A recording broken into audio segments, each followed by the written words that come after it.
Ay, China bike? Pas ako dyan. Yan agad ang sinasabi ng mga rider na gumagamit naman ng Xiaomi at Open CP. Pero bago mo husgahan ang motor na to, pag-usapan muna natin kung anong meron nga ba sa motor na to. Ito ang MTX 150 Hybrid by Fecon Motorcycle.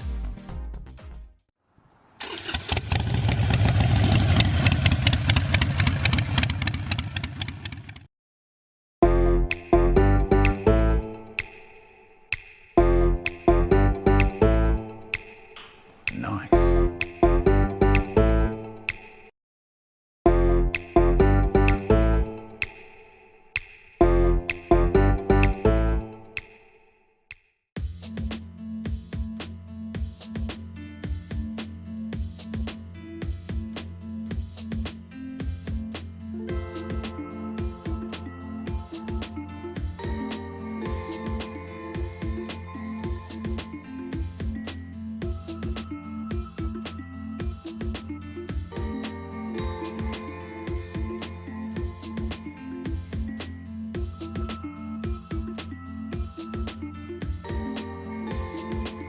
So yun na nga po yung full specification ng FKM MTX 150 Hybrid.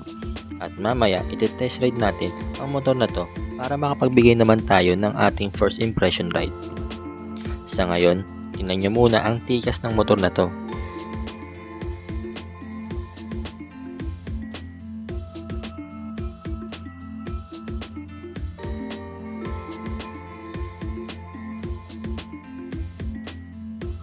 And by the way mga paps, itong MTX 150 Hybrid ay available na nga dito syempre sa Motochangge PH along with the other FKM motorcycles. For only 139,900 pesos, meron ka ng MTX 150 with high-tech features with the available colors of white, silver, gray, and black. For installment basis, kindly PM Motochangge PH.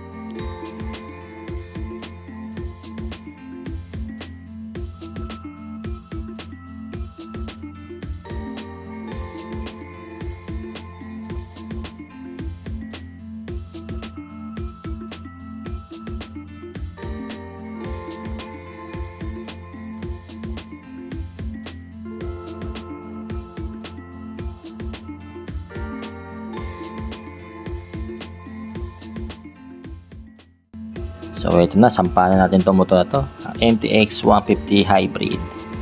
Okay, keyless ignition system, medyo nahirapan.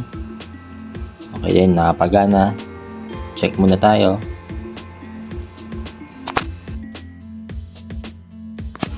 So ayan, okay na. Ang laki ng full digital panel, no? Ayan.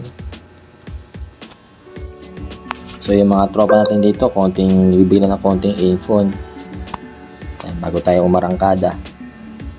Bali dito sinasabi nila dito yung yung function ng hybrid, kung paano magka-function. Bali guys, 5'6" nga pala ang height ko. So eto, nakaupo tayo dito, ayos naman, medyo tip to pero kayang-kaya naman.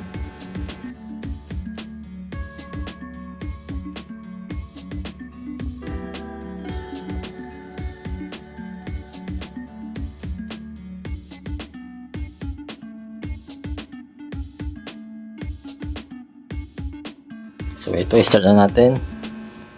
Yan. Napakatahimik ng makina, halos wala akong naririnig. So ayun, bago tayo umarangkada, mayroon pa sinasabi dito si sir eh. Pakinggan muna natin syempre. Mahirap na nabila-bila tayong aarangkada, diba?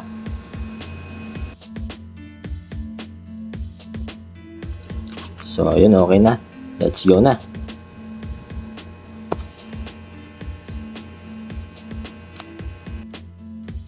So yun nga guys, itong MTX 150 ay merong 4 valves at 150cc displacement. Naka-liquid cooled na rin to. Ang ganda ng handlebar nito, mas lalo bumagay sa kapogihan ng motor na to. So kung titingnan nyo mabuti, kahit natirik yung araw, kitang-kita pa rin yung kanyang fully digital panel. Sobrang visible, talagang halos lahat makikita mo. Wala siyang ganong, hindi ka madidiliman, ganyan.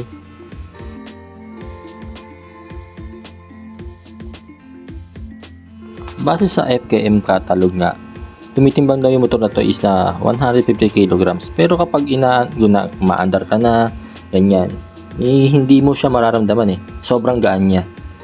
Tapos dagdag mo pa yung kanyang throttle, napaka-responsive.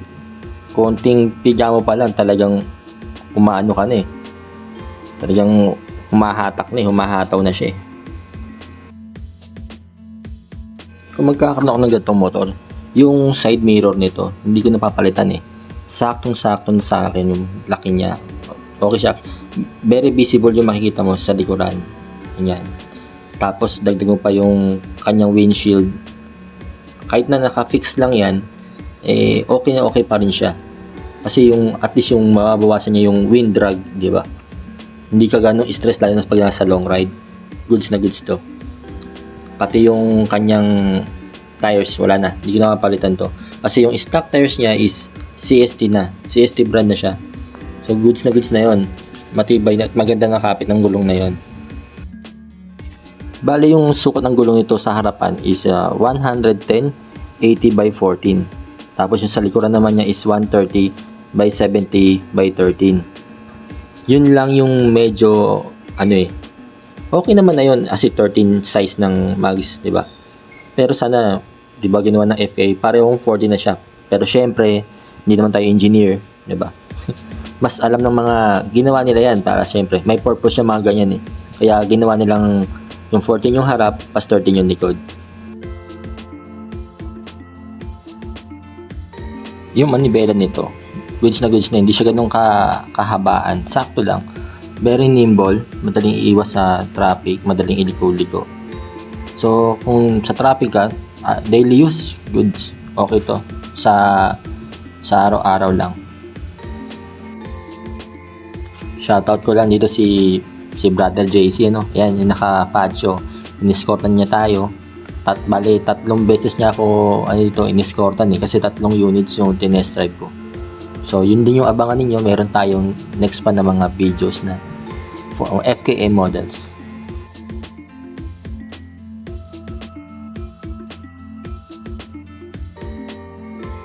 So, sa mga nag-aabang dyan ng top speed, wala po tayo nun. Hindi ako gumagawa ng top speed. The same time, yung road condition dito, nakita nyo naman sa video. Walang mahabang daan para gawin ko yung or umarangkada man lang ako ng kahit mga 60 or 70. Yan. Ayan, kada paano, bibilis akong takbo dyan. Pero, wala. Hanggang dyan lang yan. Kasi, yun nga, safety first tayo. Tsaka, hindi ko talaga ginagawa yung top speed. Pas tayo dyan.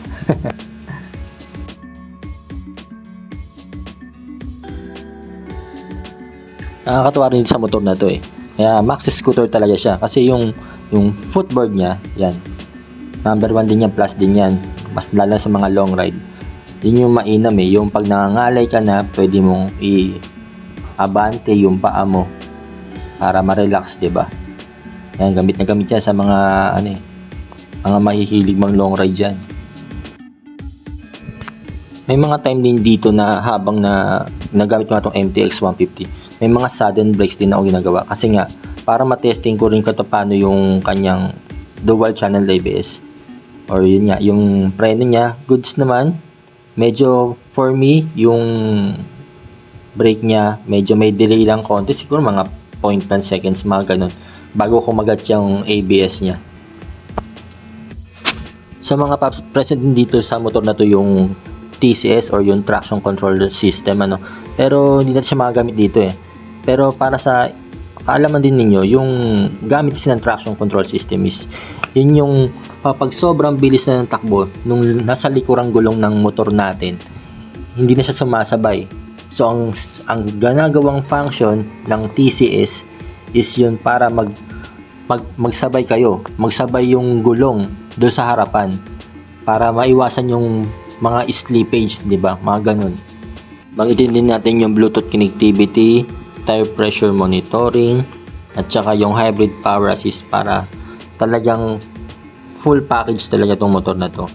So, ang hybrid power assist, ang pinaka-function niya kasi is nagbibigay siya ng additional acceleration na nanggagaling dun sa magneto ng motor natin. So, nagbibigay naman to ng much fuel efficiency. Dagdagan pa na ang MTX 150 meron ding idling stop system. So yung sabi ng FAM na fuel consumption nila na 43 km per liter is totoo. So sa mga nangahamak na mga China bike dyan, mag-isip-isip na kayo. Hindi naman lahat ng China brand or China bike is pangit, di ba? Low quality, mga ganun. So ayun lang mga paps. See you on the next one. Ride safe!